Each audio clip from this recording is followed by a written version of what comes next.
Do you feel the vibes?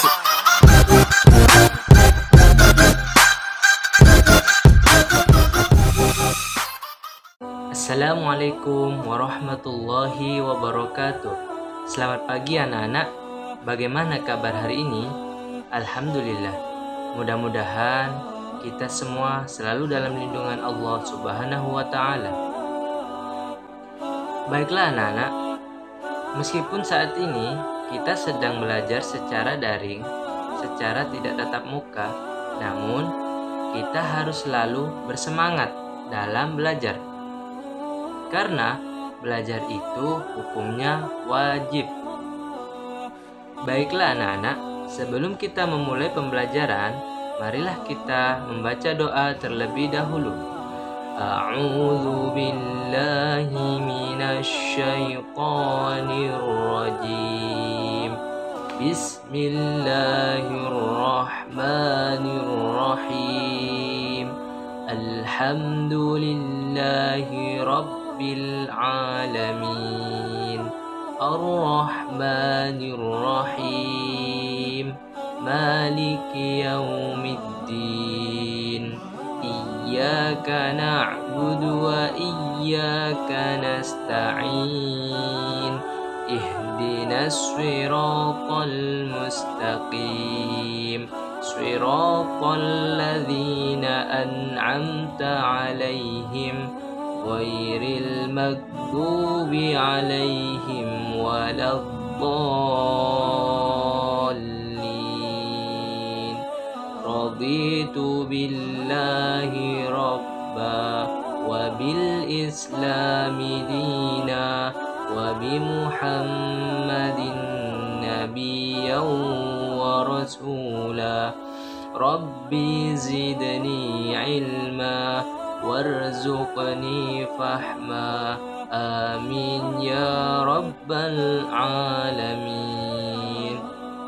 Alhamdulillah anak-anak, mudah-mudahan dengan kita berdoa, ilmu yang akan kita pelajari bisa bermanfaat, dan ilmu yang akan kita pelajari diberikan kemudahan oleh Allah Subhanahu wa taala untuk kita pahami.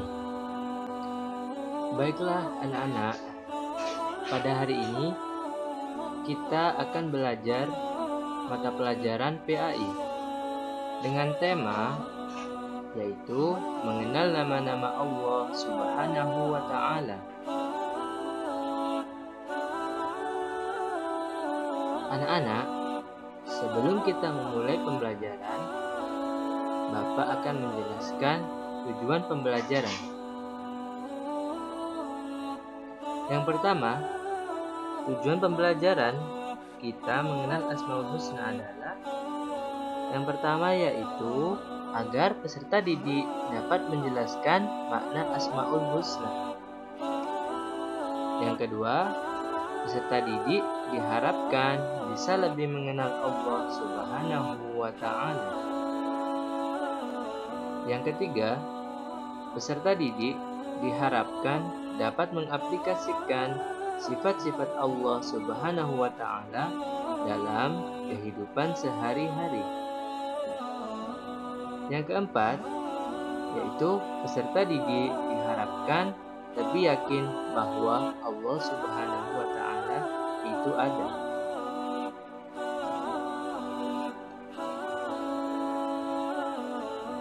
Anak-anak,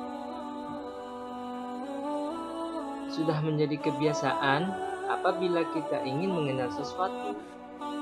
Misalnya, kita akan mengenali orang atau hewan, tumbuhan, dan benda alam lainnya, maka yang pertama kali kita tanyakan adalah namanya.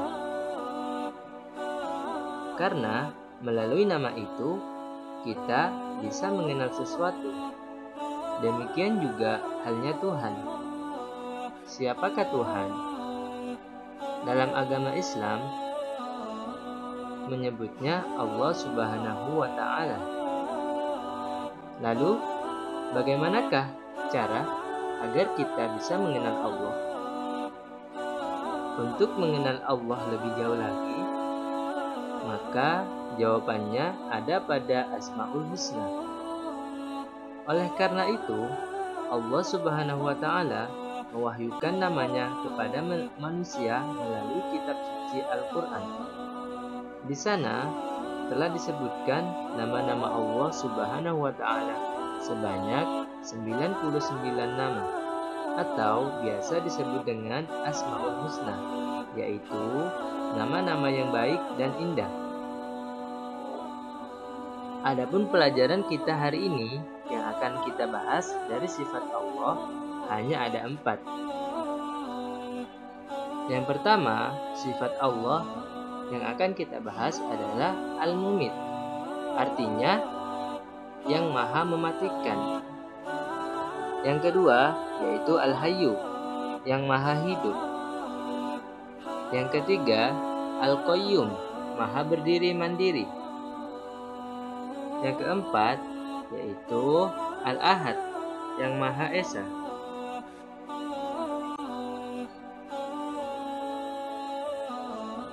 Baiklah anak-anak, sifat Allah yang pertama yang akan kita bahas adalah Al-Mumit, artinya yang maha mematikan. Sifat Allah Al-Mumit adalah salah satu Asmaul Husna Allah Subhanahu wa Ta'ala yang artinya adalah yang maha mematikan. Makna dari Asmaul Husna ini adalah bahwa mudah bagi Allah Subhanahu wa Ta'ala mematikan makhluk ciptaannya, semudah ketika Ia menciptakan dan menghidupkan makhluk-makhluk tersebut. Allah Subhanahu wa Ta'ala maha mematikan, dan tak ada satupun makhluk yang bisa berpaling dari hal tersebut. Seperti firman Allah Subhanahu wa Ta'ala, A'udzu billahi minasy syaithanir rajim. Bismillahirrahmanirrahim. Kullu nafsin dha'iqatul maut wa nabluwakum bisyarri wal khairi fitnah wa ilaina turja'un. Artinya, tiap-tiap yang berjiwa akan merasakan mati. Kami akan menguji kamu dengan keburukan dan kebaikan sebagai cobaan yang sebenar-benarnya, dan hanya kepada Kamilah kamu dikembalikan. Maksud dari ayat di atas adalah bahwa setiap manusia itu akan mengalami mati. Baiklah anak-anak, marilah kita saksikan video berikut ini.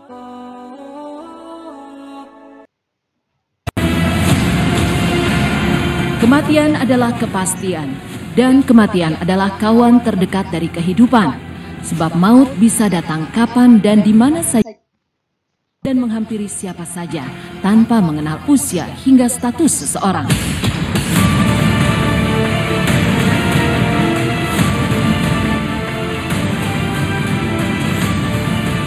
Seperti ini pula yang dialami sejumlah orang yang meninggal dunia di tengah aktivitas mereka, dari beribadah hingga berolahraga sekalipun. Dari sebuah musola di perumahan warga di kawasan Cakung, Jakarta Timur, seorang muazin bernama Haji Gaimin tiba-tiba jatuh tersungkur saat mengumandangkan azan subuh pada Februari 2018 lalu. Peristiwa yang terekam oleh CCTV ini disebutkan bahwa almarhum meninggal di tengah azan.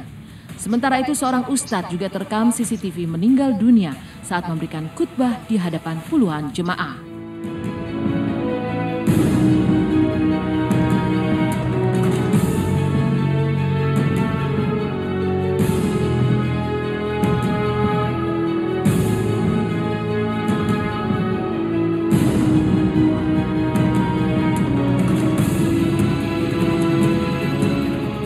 Kematian dalam pandangan Islam adalah sesuatu yang juga dirahasiakan kapan dan di mananya seorang hamba akan meninggal dunia. Yang namanya juga meninggal ya, itu tidak tahu kapan datang, dimanapun, dan tak mengenal usia, tak mengenal kita lagi sehat apalagi sakit.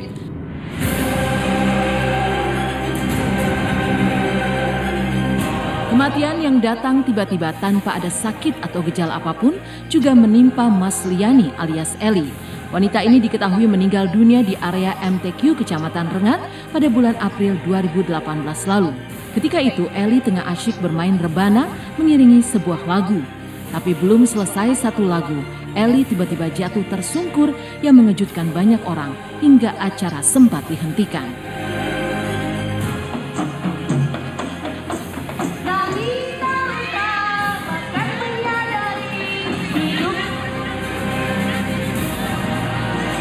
Situasi dan kondisi dalam kematian tidak ada seorang pun yang bisa akan tahu kapan dia akan mati.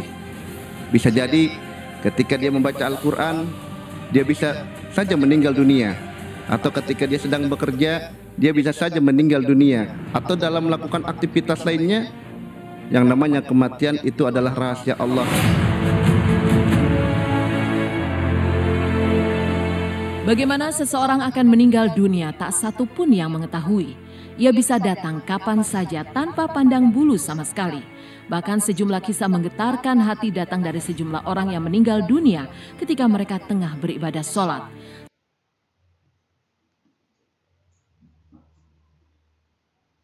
Baiklah anak-anak,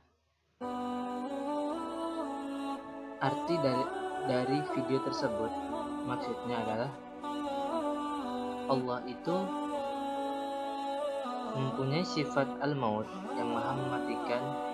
Allah berkehendak dan berkuasa atas kematian manusia. Dan Allah akan mencabut nyawa seseorang tergantung amal perbuatan kita sehari-hari. Allah Subhanahu wa taala berfirman, A'udzu billahi minasyaitonir rajim. Bismillahirrahmanirrahim. Ya ayyatuhan nafsul mutmainnah irji'i ila rabbiki radiyatan mardiyah fadkhuli fi ibadi wadkhuli jannati. Artinya, hai jiwa yang tenang, kembalilah kepada Tuhanmu dengan hati yang puas lagi diridhoinya. Masuklah ke dalam surga. Surat Al-Fajr ayat 27-30. Selanjutnya yang akan kita bahas adalah sifat Al-Hayyu, yang artinya yang maha hidup. Anak-anak, kata Al-Hayy berasal dari kata Hayya, Yahya, Ya Hayyu. Artinya yang maha hidup. Allah Al-Hayy artinya Allah itu maha hidup. Allah kekal dan Allah tidak pernah mati. Allah tidak mengantuk dan tidak tidur. Dialah Allah, hidup dengan kesempurnaan dalam zatnya, sifatnya, nama-namanya, dan perbuatannya. Dialah yang memiliki kehidupan secara mutlak.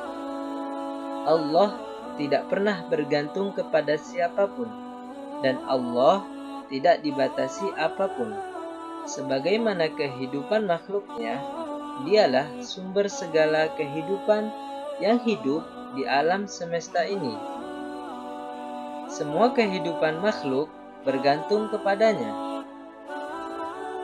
Allah Subhanahu wa taala berfirman di dalam Al-Qur'an, A'udzu billahi minasyaitonir rajim. Bismillahirrahmanirrahim. Allahu la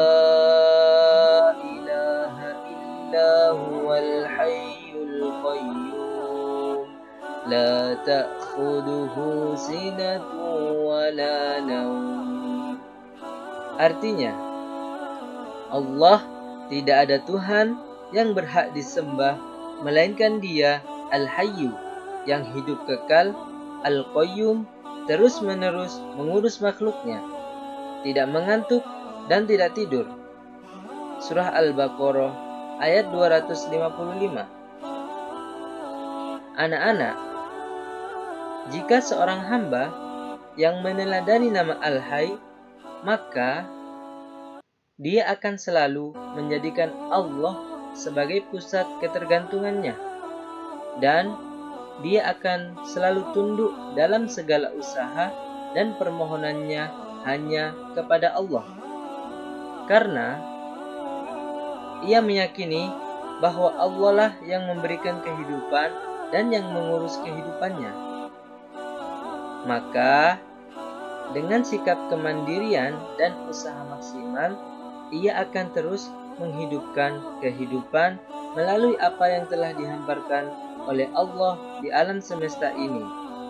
Selain itu anak-anak, ia juga akan selalu membantu sesama dalam memenuhi kebutuhan hidup. Baiklah anak-anak, yang selanjutnya sifat Allah yang akan kita bahas adalah sifat Al-Qayyum, artinya maha berdiri atau mandiri. Sifat Allah Al-Qayyum adalah salah satu Asmaul Husna atau nama-nama Allah yang baik dan indah. Al-Qayyum artinya yang maha berdiri atau mandiri, yang berarti Allah Subhanahu wa Ta'ala berdiri sendiri tanpa bergantung kepada siapapun atau apapun. Ini menunjukkan kepada kita bahwa Allah Subhanahu wa Ta'ala memberikan pendidikan kepada manusia supaya bisa hidup tidak selalu bergantung kepada orang lain. Meskipun manusia pada umumnya sebagai makhluk sosial tidak bisa hidup sendiri, tapi kita sebagai manusia yang sudah berpendidikan, yang sudah belajar, harus bisa hidup mandiri dalam setiap kondisi dan situasi. Seperti contoh, anak-anak,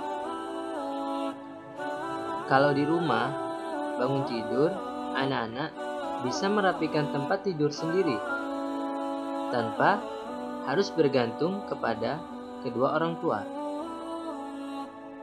Anak-anak yang bisa mengamalkan sifat Al-Qayyum juga harus bisa menyiapkan seragam dan peralatan sekolah sendiri. Dan banyak contoh yang lainnya yang bisa kita praktekkan dalam kehidupan sehari-hari sifat Al-Qayyum. Allah Subhanahu wa Ta'ala berfirman, A'udzu billahi minasy syaithanir rajim. Bismillahirrahmanirrahim. Wa 'anatil wujuhu lil hayyil qayyum wa qad khaba man hamala zulma. Dan tunduklah semua muka dengan berendah diri kepada Tuhan yang hidup kekal lagi senantiasa mengurus makhluknya. Dan sesungguhnya telah merugilah orang yang melakukan kezaliman. Dalam ayat tersebut, Allah menegaskan kepada kita sebagai manusia agar kita selalu merendahkan diri di hadapan Allah Subhanahu wa Ta'ala. Kita harus senantiasa mendekatkan diri kepada Allah dengan bertakwa dan memperbanyak amal soleh kepada Allah Subhanahu wa Ta'ala, agar kita semua tidak menjadi orang yang rugi, artinya orang yang jauh dari Allah Subhanahu wa Ta'ala. Yang selanjutnya yang akan kita bahas adalah sifat Allah Al-Ahad, artinya yang Maha Esa. Namun sebelum kita membahas sifat Allah, marilah kita bersama-sama menyaksikan video ini. Dodo berhasil membobol gawang lawan sehingga tim Raja Wali Muda memenangkan pertandingan ini dengan skor 3-2.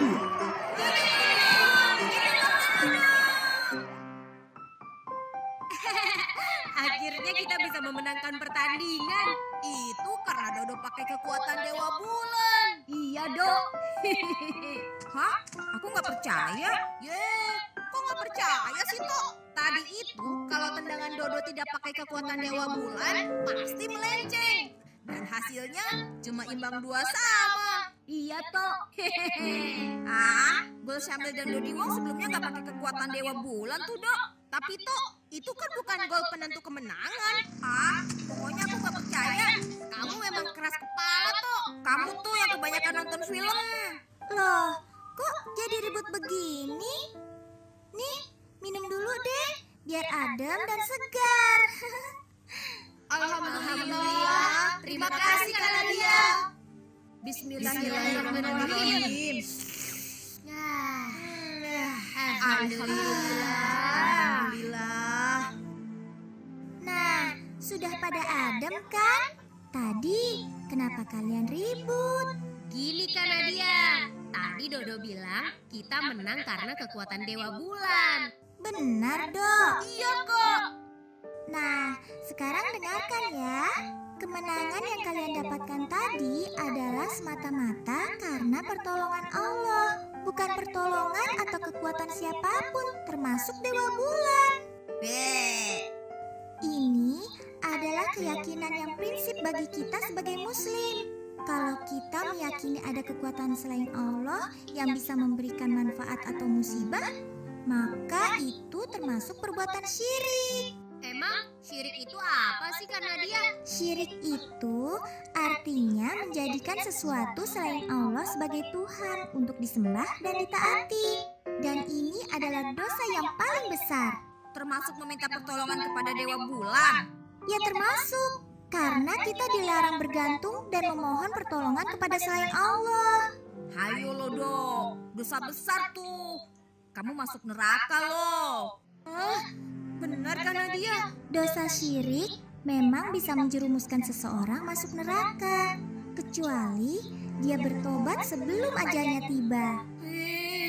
Dodo gak mau masuk neraka, takut. Astagfirullahaladzim, Dodo gak tahu ya Allah. Ampuni Dodo ya Allah. Ya sudah, ini juga menjadi pelajaran bagi kita semua agar berhati-hati terhadap perbuatan syirik. Emang apa saja yang termasuk perbuatan syirik itu, Kak? Pertanyaan bagus, Amir.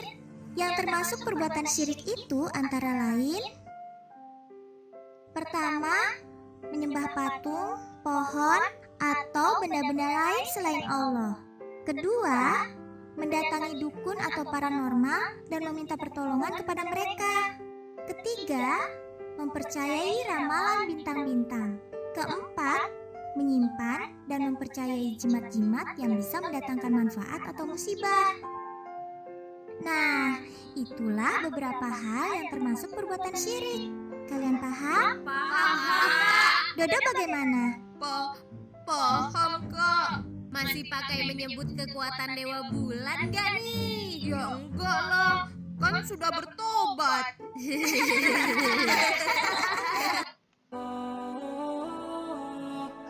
Ya, baiklah Nana. Apa yang bisa kita ambil dari video ini?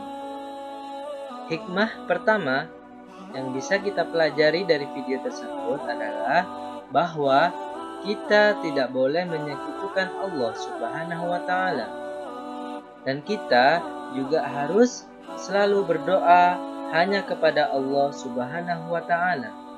Yang kedua, apa yang bisa kita ambil hikmah dari video tersebut? Kita juga harus meyakini bahwa Allah itu satu. Allah itu tidak ada duanya. Seperti sifat Allah Al-Ahad, artinya yang Maha Esa. Allah Subhanahu wa Ta'ala berfirman, dalam surat Al-Ikhlas, A'udzu billahi minasy syaithanir rajim. Bismillahirrahmanirrahim. Qul huwallahu ahad.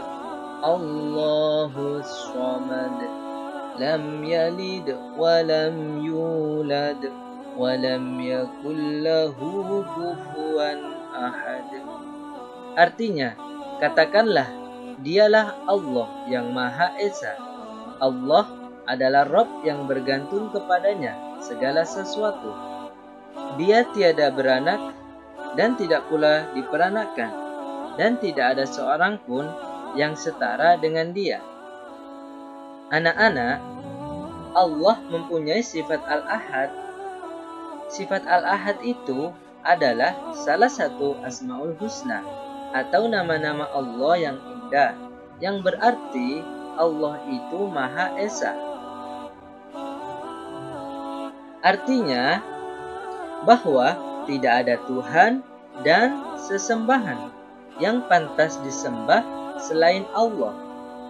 Ini juga merupakan inti dari ajaran Islam yang mengajak kita kepada tauhid, yaitu kepada Allah yang satu.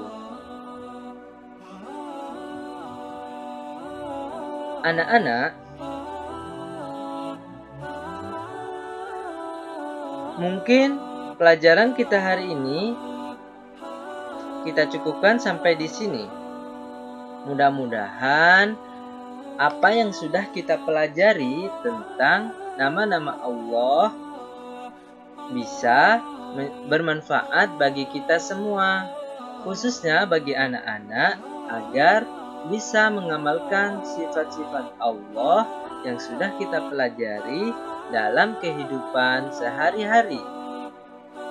Baiklah anak-anak, sebelum kita menutup pembelajaran, marilah kita mengucapkan Alhamdulillahi Rabbil Alamin. Baiklah anak-anak, untuk pertemuan yang akan datang, kita akan membahas mata pelajaran PAI dengan tema yaitu mengenal kitab-kitab Allah Subhanahu wa Ta'ala. Baiklah anak-anak, mari kita akhiri pembelajaran ini. Wabillahi taufiq wal hidayah. Wassalamualaikum warahmatullahi wabarakatuh.